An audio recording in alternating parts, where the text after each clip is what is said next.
या ठिकाणी आपलं काय म्हणतात श्रीनगर भागामध्ये बौद्ध समाजाच्या वतीने या ठिकाणी मनोज जरांगेंचा सन्मान ठेवण्यात आलेला आहे। ते सुद्धा मराठ्यांच्या या लढ्यामध्ये, मराठ्यांच्या या हक्काच्या लढाईमध्ये सामील झालेले आहेत। खरं तर यावरूनच लक्षात येतं की मुस्लिम समाज ही जरांगे पाटलांचा सन्मान ठेवतो, त्यानंतर बौद्ध समाज सन्मान ठेवतो, सन्मान करतो। तर ही लढाई कुठेतरी फक्त हक्काची आहे हेच इथं सिद्ध होतं। आपल्यासोबत बौद्ध बांधव आहेत। ही लढाई मनोज जोंधळे सर आहेत, ही विनोद जोंधळे सर, ही लढाई मराठा समाजाची आहे। आरक्षण मराठा समाजाला भेटणार आहे, पण तुम्ही मराठा समाजाच्या या रॅलीमध्ये सहभागी होण्यामागचं कारण काय असं?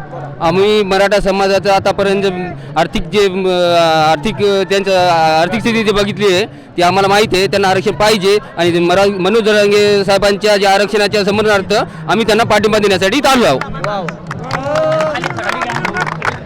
तर हे जरांगे पाटील तुम आगे बढ़ो, हम तुम्हारे साथ हैं। जय भीम, जय शिवराय। मनोज जरांगे साहेब तुम आगे बढ़ो, हम तुम्हारे साथ हैं। बस मनोज जरांगे पाटलांच्या समर्थनासाठी बांधव रस्त्यावरती उतरलेले आहेत। आपल्यासोबत अजून बांधव आहेत। तर तुम्हाला काय वाटतं, मराठ्यांना आरक्षण भेटलं पाहिजे का आणि ही लढाई हक्काची आहे का? कारण जे लोक विरोध करतायत त्यांना तुम्ही काय सांगाल? नाही, बिलकुल मराठा समाजाला आरक्षण भेटलंच पाहिजे, कारण मराठा समाजाची आर्थिक स्थिती आहे आता ती बघता त्यांना आरक्षण भेटणं हे गरजेचंच आहे। आर्थिक निकषावरती आरक्षण त्यांना भेटलंच पाहिजे। मराठा समाजाची ही आर्थिक परिस्थिती बिकट झालेली आहे आणि त्या आर्थिक परिस्थितीवर, आर्थिक निकषावर हे आरक्षण भेटलं पाहिजे या पद्धतीचं मत आहे। या रस्त्यावरती आपण पाहतोय लाखोच्या संख्येने मराठा बांधव रस्त्यावरती उतरले आहे। त्यांचं समर्थन करण्यासाठी, त्यांना समर्थन देण्यासाठी इतर समाज बांधव ही आपल्या भारताचं जे काय आहे ते ब्रीदवाक्यच आहे, सर्व धर्म समभाव। या पद्धतीने आपला एक भाऊ जर न्यायासाठी लढाई लढत असेल तर तर आपल्या त्या भावाला सहकार्य करणं, सपोर्ट करणं हे आपलं कर्तव्य आहे।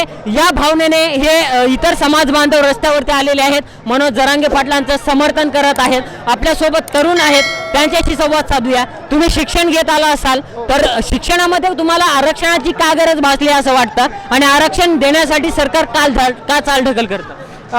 मुळात हा मराठा समाज आहे, हा शैक्षणिक दृष्ट्या मागास आहे आणि आज पाहिलं जातं की मराठा समाजाकडे पूर्वी खूप जमिनी होत्या, पण आता जमिनीचं लोकसंख्या वाढल्यामुळं जमिनीचं प्रमाण कमी झालंय आणि त्याच्यामुळं शैक्षणिक दृष्ट्या जे पूर्वी मराठा समाजाला जे आरक्षण दिलं होतं ते मराठा समाजाला आरक्षण याच्यासाठी दिलं होतं की मराठा समाज कुणबी म्हणजे शेतकरी आहे, पण शेतकरी करणाऱ्या सर्व मराठा समाजाला आरक्षण नाही। विदर्भामध्ये आपल्याला माहित आहे की मराठा समाजाला आरक्षण आहे, तेच आरक्षण आपल्या मराठवाड्यामध्ये नाही, पण त्या मराठवाड्यामध्ये नसल्यामुळे ओबीसी मधून मराठवाड्यातील मराठा समाजाला आरक्षण देण्यासाठी हा जरांगे पाटील यांचा लढा हा अत्यंत महत्त्वाचा आहे आणि हा येथील विद्यार्थ्यांनाही न्याय मिळवून देण्यासाठी आणि येत्या भवितव्य घडवण्यासाठी हे अत्यंत महत्त्वाचं आहे। त्यामुळे हा लढा यशस्वी व्हावा यासाठी माझा सर्व मराठा बांधवाकडून या ठिकाणी मोर्चा होत आहे आणि सरकारने याकडे गांभीर्याने लक्ष देऊन मराठा समाजाला आरक्षण द्यावे।